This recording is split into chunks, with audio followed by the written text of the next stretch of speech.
नमस्कार, जम्मू कश्मीर की खास खबरें देख रहे हैं आप सब और मैं हूं आपके साथ पल्लवी जम्वाल।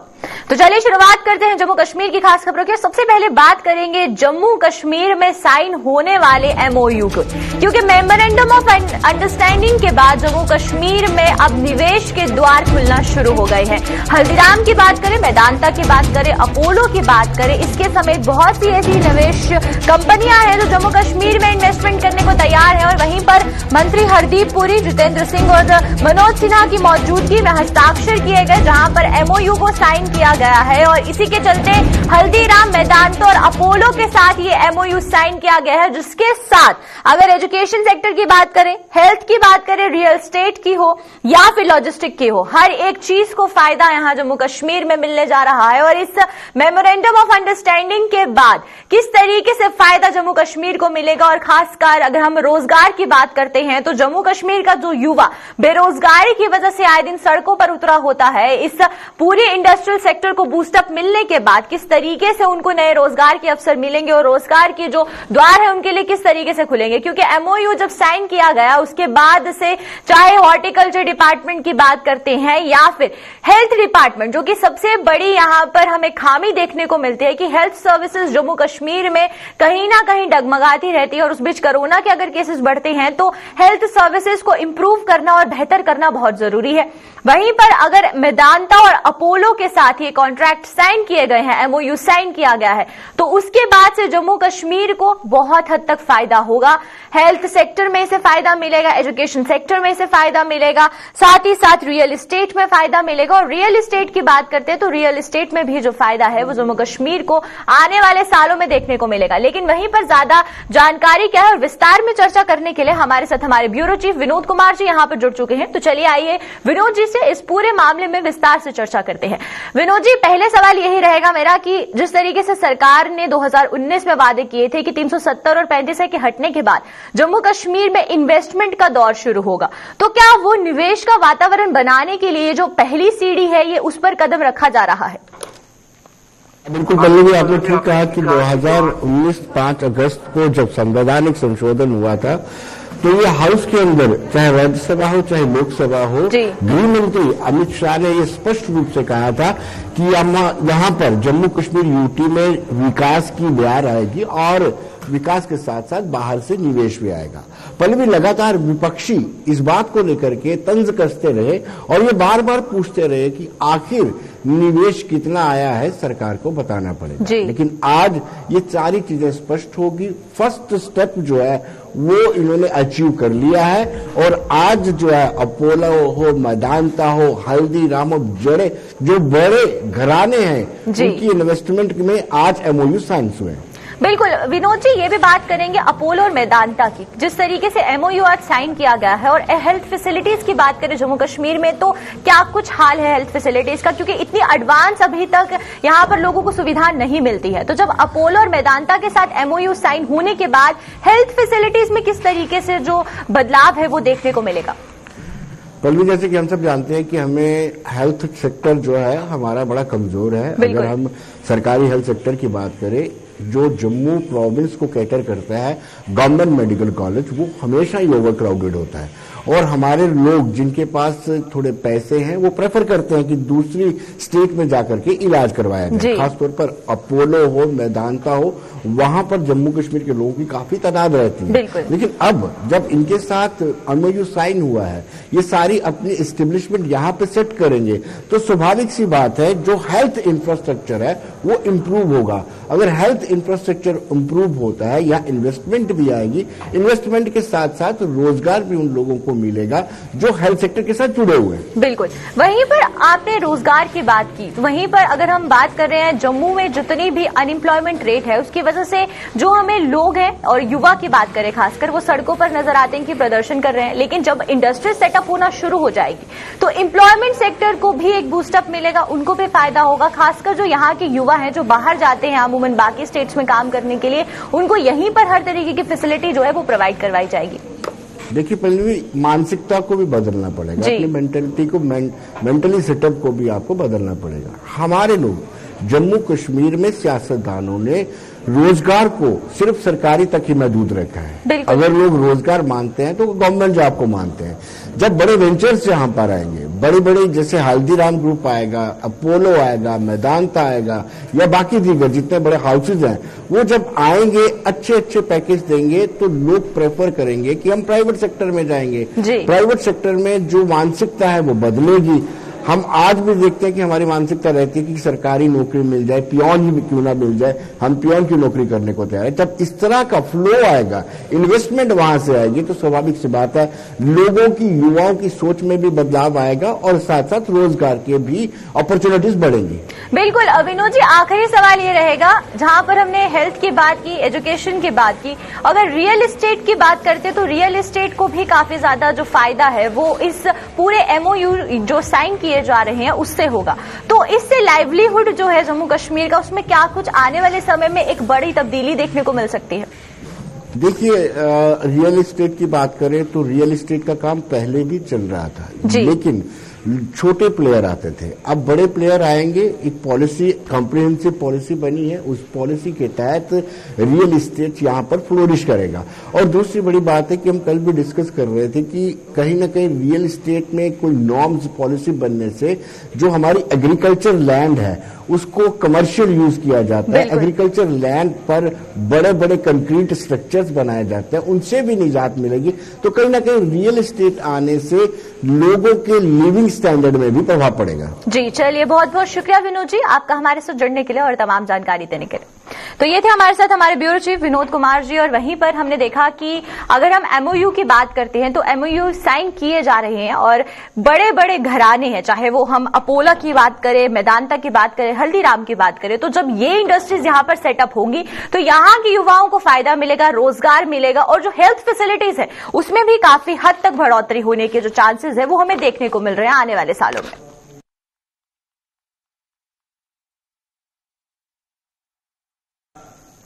तो चलिए अब बात करते हैं लखनपुर की। जम्मू कश्मीर के प्रवेश द्वार लखनपुर की अगर बात की जाए तो वहां पर आए दिन इस तरीके के मामले सामने आते हैं जहां पर बाहरी राज्यों से पशु तस्करी का जो सिलसिला है वो दिन ब दिन बढ़ता जा रहा है। और इसी को लेकर कठुआ पुलिस की बात करें तो कठुआ पुलिस पूरे तरीके से कोशिश करती है कि पशु तस्करियों को रोका जाए और इन तस्करों को पकड़कर जो है आगे कार्यवाही की जाए। वहीं पर आज फिर इस तरीके का ही एक हमें और देखने को मिला मामला जहां पर बाहरी राज्यों से पशु तस्करी का सिलसिला जम्मू कश्मीर में जारी है और कोशिश की जाती है कि हर बार कठुआ पुलिस वहां पर तैनात रहती है कि उनके हर एक प्रयास को विफल किया जाए। लखनपुर में जहां पर हमें देखने को मिला कि एक एसी कंटेनर ने वहां पर पुलिस ने बरामद किया और 22 पशुओं को बरामद किया है। और ये जो खबर है ये हमें देर रात देखने को मिली थी जहां पर लखनपुर प्रवेश द्वार में, क्योंकि ये जो ट्रक बाहर से आते हैं ये हर बार अंधेरे का फायदा उठाकर जम्मू कश्मीर में प्रवेश करने की कोशिश करते हैं, लेकिन लखनपुर में ही इन्हें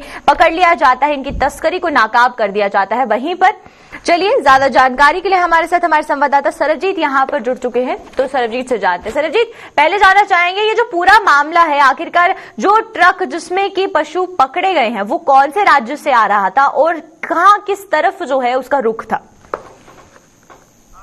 जी बिल्कुल पल्लवी, ये आज देर रात की घटना है जब एक ट्रक जैसे ही पंजाब की सीमा से जम्मू कश्मीर यूनियन टेरिटरी के प्रवेश द्वार लखनपुर में पहुंचा है तो वहां पर पुलिस द्वारा एक नाका लगाया हुआ था। इसी दौरान जब इस गाड़ी चालक से ये पूछा गया कि गाड़ी में क्या लदा हुआ है तो उसने ये बताया कि गाड़ी में एसेंशियल आइटम्स लदी हुई हैं और ये बता दें कि ये कंटेनर है, एसी कंटेनर है जो पूरी तरह से बंद था। बाकायदा तौर पर इसके कंटेनर में पीछे जो है जिसके दरवाजे पर पूरी तरह से सील लगाई गई थी। लखनपुर पुलिस की टीम ने जब शक के आधार पर गाड़ी की तलाशी ली गई तो इसमें से अवैध रूप से लेके जाए जा रहे 22 मवेशियों को लखनपुर पुलिस की टीम ने यहां पर मुक्त करवाते हुए एक तस्कर को गिरफ्तार कर लिया है। आपको बता दें तस्करी के तरह तरह के प्रयास जो है वो तस्कर कर रहे हैं, लेकिन ये एक अनोखा प्रयास कि एसी रेफ्रिजरेटर के अगर बात करें तो उसके कंटेनर में इस तरह की मवेशियों का प्रयास किया जा रहा था। वो काफी तादाद में मवेशी थे, 22 मवेशी इस कंटेनर में यहाँ से स्मगल किए जा रहे थे जिसको लखनपुर पुलिस ने यहाँ पर मुक्त करवाया है। जी बिल्कुल सरबजीत, ये भी जानना चाहूंगे कि ट्रक के ओनर से किसी तरीके की बात की गई हो जब डॉक्यूमेंट्स सबमिट के वहां पर जब्त किए तो उसमें क्या कुछ और जानकारी निकली और क्या जो ट्रक का ओनर है उससे बातचीत की गई हो इस पूरे मामले को लेकर? जी बिल्कुल, देर रात की ये घटना है और इसके बाद जो गाड़ी का चालक है, जो स्मगलर बताया जा रहा है, इसको पुलिस ने गिरफ्तार करके विभिन्न धाराओं के तहत मामला दर्ज कर लिया है और आगे की पूरी जो छानबीन है वो लखनपुर पुलिस की टीम की ओर से यहाँ पर शुरू कर दी गई है। आपको ये भी बता दें कि तरह तरह के प्रयास जो है वो किए जा रहे हैं। तो अभी जो प्राथमिक तौर पर जो जांच जो सामने आई है, ये पंजाब से ये ट्रक आ रहा था और ये इसका जो डेस्टिनेशन पॉइंट है, इसने जो है कश्मीर घाटी की ओर जाना था और लखनपुर जो कि कश्मीर का प्रवेश द्वार है, वहीं पर इसको वहां पर जांच के दौरान जब रोका गया तो वहीं पर इसके अवैध रूप से लेके जाए जा रहे जो स्मगल किए जा रहे थे बेजुबान, वहां पर लखनपुर पुलिस ने इन बेजुबानों को मुक्त करवा दिया है और जो तस्कर है उसको यहाँ पर गिरफ्तार कर लिया है। इससे पहले भी हमने देखा किस तरह से तस्करी की वारदात को अंजाम दिया जाता था, चाहे फ्रूट्स की गाड़ी में हो, चाहे वेजिटेबल्स की गाड़ी में हो, चाहे बंद कंटेनर्स में हो, चाहे तेल के टैंकर हैं उनमें से मवेशी तस्करी का प्रयास जो है वह तस्कर करते रहते हैं।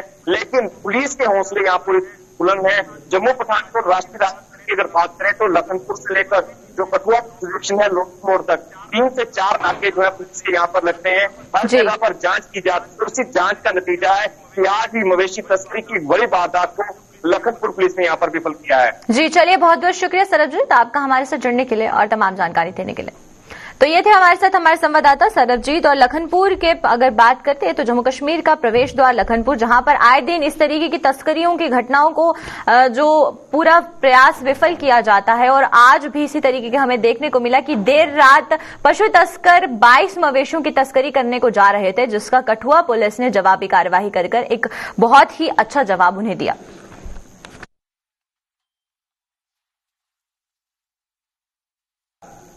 तो चलिए लखनपुर के बाद अब राजौरी की तरफ रुख करते हैं, क्योंकि राजौरी की बात करें तो हाईवे के विस्तारीकरण को लेकर जो अब वहां पर लोगों ने प्रदर्शन करना शुरू कर दिया है, क्योंकि सड़क के विस्तारीकरण जो लोगों के लिए काफी ज्यादा मुसीबत बनता जा रहा है। निर्माण कार्यों को लेकर लोगों के आशियानों पर खतरा मंडराता हुआ नजर आ रहा है और गुस्साए थन्ना मंडी के लोगों ने सरकार के विरुद्ध प्रदर्शन करना भी शुरू कर दिया है। उनका साफ कहना है कि ये जो सड़क का विस्तारीकरण किया जा रहा है, इससे उनके घरों को नुकसान पहुंच रहा है और उनके घरों को नुकसान पहुंचने की वजह से उनके जो आशियाने हैं वो कहीं ना कहीं डैमेज होते जा रहे हैं। उन पर जो कहीं ना कहीं जो है उनके आशियाने टूटते हुए नजर आ रहे हैं और इसी के चलते आज उन्होंने प्रशासन के खिलाफ प्रदर्शन किया है और थन्ना मंडी के लोगों के द्वारा ये जो प्रदर्शन है ये किया जा रहा है। हम अपनी टीवी स्क्रीन पर साफ देख सकते हैं कि लोगों में जो गुस्सा है वो किस तरीके से देखने को मिल रहा है। लेकिन वहीं पर इन लोगों की आवाज क्या आवाज जो है आवाम की क्या प्रशासन तक पहुंची या नहीं, इस ज्यादा जानकारी के लिए हमारे साथ हमारे संवाददाता जमशीद यहां पर जुड़ चुके हैं। तो चलिए आइए जमशीद से जानते हैं। जमशीद, ये जो सड़क का विस्तारीकरण किया जा रहा है, जब इसको लेकर एक पूरा पहले ब्लूप्रिंट तैयार किया गया था, तो इस ब्लूप्रिंट को लेकर जब लोगों को इसके सामने रखा गया था तो उस समय किस तरीके की प्रतिक्रिया लोगों के सामने से आई थी?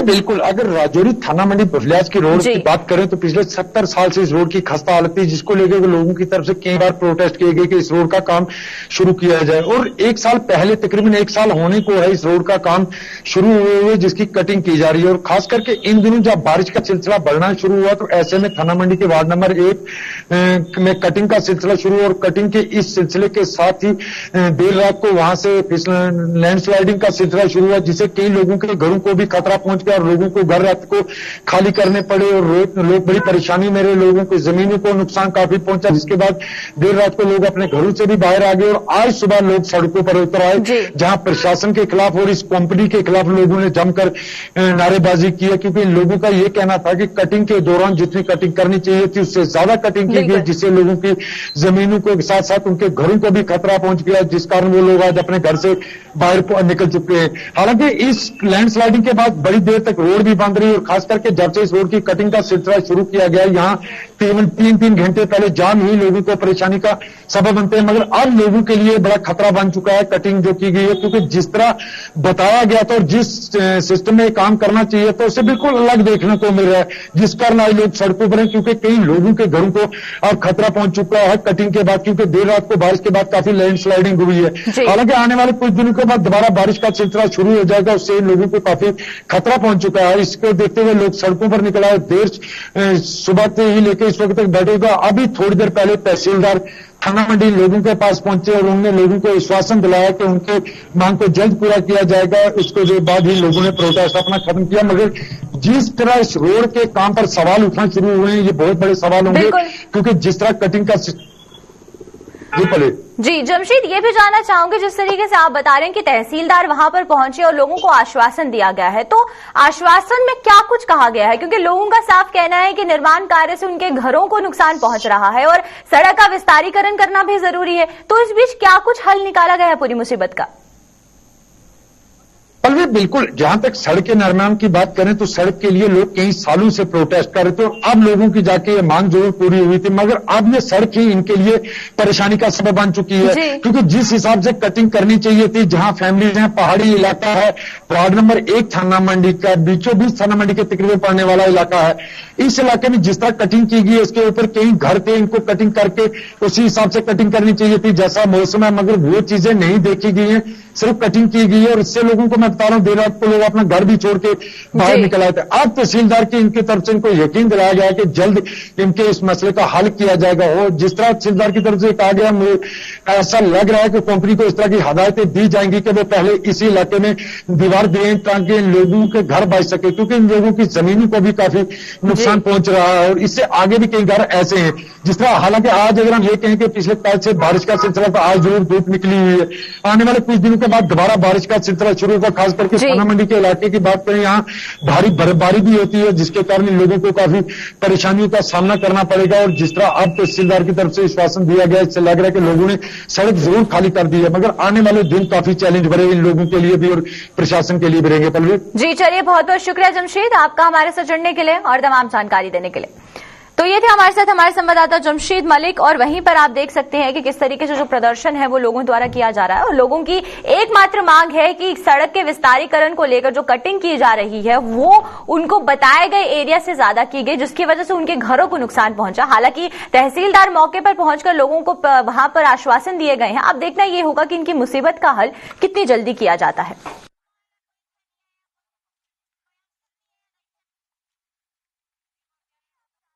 बाद हम रुक करते हैं सांबा की तरफ। सांबा की बात करें तो वहां पर भी लोगों को दिक्कतों का जो सबब है वो बना हुआ है। वहीं पर सांबा का मॉडल विलेज मलानी का नाम बड़े और दर्शन छोटे जैसे जो काम है वो देखने को मिल रहे हैं, क्योंकि पानी की समस्या से ये जो गांव है ये जूझ रहा है। और हालांकि प्रशासन की बात करें तो प्रशासन ने इस गांव को मॉडल विलेज करार दिया था और वहीं पर पानी की एक एक बूंद के लिए लोग आज भी तरस रहे हैं। और लोगों का साफ कहना है कि अगर मॉडल विलेज बनाया गया था तो पानी की समस्या से वो जूझने को क्यों मजबूर है, क्योंकि एक एक बूंद के लिए जो यहाँ के लोग हैं वो तरस रहे हैं। और इन लोगों का साफ कहना है कि अभी तक प्रशासन की तरफ से कोई कदम नहीं उठाया गया। इनकी पानी की किल्लत को दूर करने के लिए किसी भी तरीके के कोई कदम यहाँ पर नहीं उठाए गए हैं। और हालांकि प्रशासन की बात करें तो प्रशासन ने मलानी नाम के इस गांव को एक मॉडल विलेज करार दिया था, जहां पर पानी की दिक्कत हमें आमूमन देखने को मिल रही है, लोगों को परेशानी हो रही है।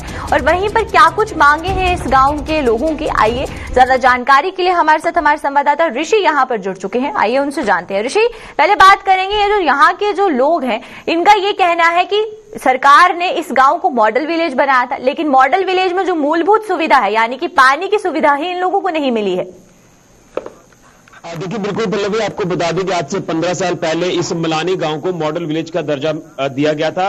और ये जो गांव है ये अंतर्राष्ट्रीय सीमा का गांव है। राजपुरा जो तहसील है अंतर्राष्ट्रीय सीमा की, ये उसी का एक हिस्सा है और इसको बड़े चाव से इन्होंने मॉडल विलेज करार दे दिया। लेकिन शायद प्रशासन या पिछली सरकारें ये भूल गई कि यहाँ पर मूलभूत सुविधा जो वो पहुंचानी है। और इसमें सबसे बड़ी मूलभूत सुविधा पानी को लेकर बात करें तो यहाँ पानी को लेकर आज भी लोगों को दो चार होना पड़ रहा है। लोग तरस रहे हैं और लगभग 2000 से ज्यादा की यहाँ की आबादी है, लेकिन यहाँ पानी जो वो सही से नहीं मिल पा रहा। हालांकि लोगों के घर पे पानी का सोर्सेज ये है कि जो हैंडपंप है उसके जरिए पानी जो वो हासिल करते हैं, लेकिन पानी वो काफी गंदा है। ये भी बताया जा रहा है कि 18 फीट के आसपास नीचे से जो पानी आता है वो गंदा आता है और जिसे पीने के बाद लोग काफी बीमार हो जाते हैं। और यहाँ के लोग कहते हैं कि हम अस्पतालों के चक्कर जो वो लगातार काटते रहते हैं और हमारे पीछे कहीं ना कहीं अब काफी दिक्कतें जो पेश आ रही हैं। लेकिन प्रशासनिक अधिकारियों से गुहार लगाने के बाद आज से 3 साल पहले यहाँ पर एक बोरवेल किया गया, लेकिन शायद उसकी जब नींव रखी गई तो उसके बाद प्रशासन या जल शक्ति विभाग की बात करो तो वो विभाग भूल गया कि यहां पर पानी की पाइपलाइन बिछानी है,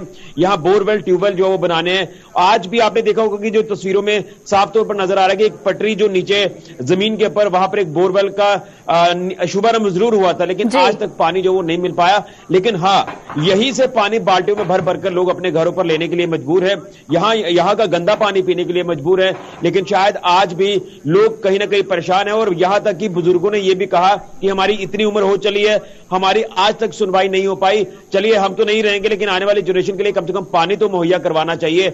और यही हमने यहां कल जब ग्राउंड पर देखा तो उसके बाद लोगों ने कहा कि अगर 1 महीने के अंदर अंदर पानी यहां पर नहीं मिला या हमारे यहां पर बोरवेल का काम शुरू नहीं हुआ तो हम आने वाले दिनों में एक बड़ा प्रदर्शन करेंगे और उसकी जिम्मेवारी प्रशासन की होगी। लेकिन शायद हमें भी काफी अफसोस हुआ कि जब वहां मौके पर पहुंचे और इतनी तादाद में लोग इकट्ठे हुए, लोग इसलिए इकट्ठे हुए क्योंकि आज लोगों को दिक्कतें पेश आ रही हैं मात्र पानी को लेकर। तो आप अंदाजा लगा सकते हैं कि जब मूलभूत सुविधा पानी ही नहीं है तो किस तरह से आप इस विलेज को मॉडल विलेज का दर्जा दे रहे हैं। शायद ये कागजों में मॉडल विलेज जरूर है, लेकिन शायद प्रशासन अगर ग्राउंड पर आकर देखे तो फिर उनकी आंखें खुलेंगी कि जो हमने मॉडल विलेज का दर्जा दिया वो आज हम कहीं ना कहीं खुद फेल साबित हो रहे हैं। देखिए ऋषि, जिस तरीके से आप बता रहे हैं कि 15 साल पहले इस गांव को मॉडल विलेज का दर्जा दिया गया था, तो क्या उसके बाद इसमें यहाँ पर क्या कुछ फैसिलिटीज लोगों को मिल रही है, उसको देखने के लिए कोई आया हो, उसका जायजा लेने के लिए कोई आया हो? देखिए, आपको बता दें कि ब्लॉक दिवस के कार्यक्रम लगातार चलाए जा रहे हैं। बैक टू विलेज के कार्यक्रम 2 से 3 कड़ियां हो चली हैं और इसमें लोगों ने जब अपनी बात रखी तो वहां के जो लोग हैं उन्होंने साफ तौर पर हमें कहा कि ब्लॉक दिवस में उन लोगों को बुलाया जाता है जो प्रशासन की जी हुजूरी करते हैं, उन लोगों को बुलाया जाता है जो प्रशासन के फेवर में बात करते हैं। लेकिन जिन लोगों को समस्याएं पेश आ रही है उनको लिस्ट में नहीं डाला जाता। वो इसलिए नहीं डाला जाता क्योंकि प्रशासन के मुंह पर आकर वो खरी खोटी उनको सुनाएंगे, इसलिए नहीं उनको बुलाया जाता। तो आज 15 साल का वक्त हो चला है, मॉडल विलेज इसको बनाया गया। लेकिन बड़ी हैरान करने वाली बात है कि यहां के लोग ये कह रहे हैं कि हमें दर्जा तो दे दिया गया लेकिन शायद प्रशासन फैसिलिटीज देना भूल गया। और आज वहां पर आप देख सकते हैं कि जब हम मलानी गांव में एंटर करते हैं तो बड़ा सा बोर्ड वहां पर लगा हुआ है, welcome to village Malani, model village of Samba district Rajpura तहसील, ये वहां पर लिखा हुआ है। तो मुझे लगता है कि शायद प्रशासन ये भूल गया।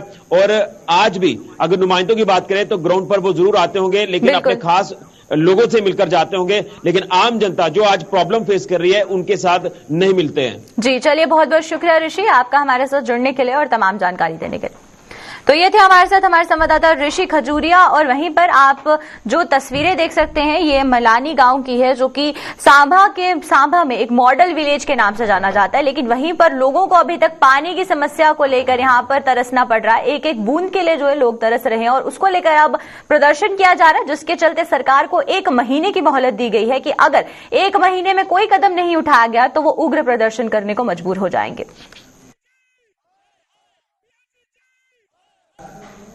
तो चलिए बात करते हैं किसान आंदोलन की। पंजाब में जारी किसान आंदोलन के चलते बीते 4 दिनों से जम्मू में रेल यातायात पूरी तरह से ठप पड़ा हुआ है।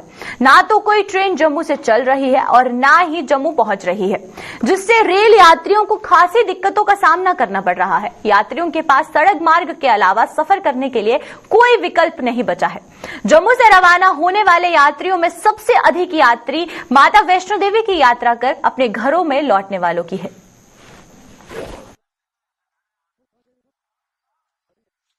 यहाँ पर वो गाड़ी जो है ये पता नहीं क्या हुआ है यहाँ पर, ये ट्रेन वेन सब बंद है। यहाँ कोई गाड़ी यहाँ से ना कोई जा रही है ना कोई आ रही है, यही तो प्रॉब्लम है।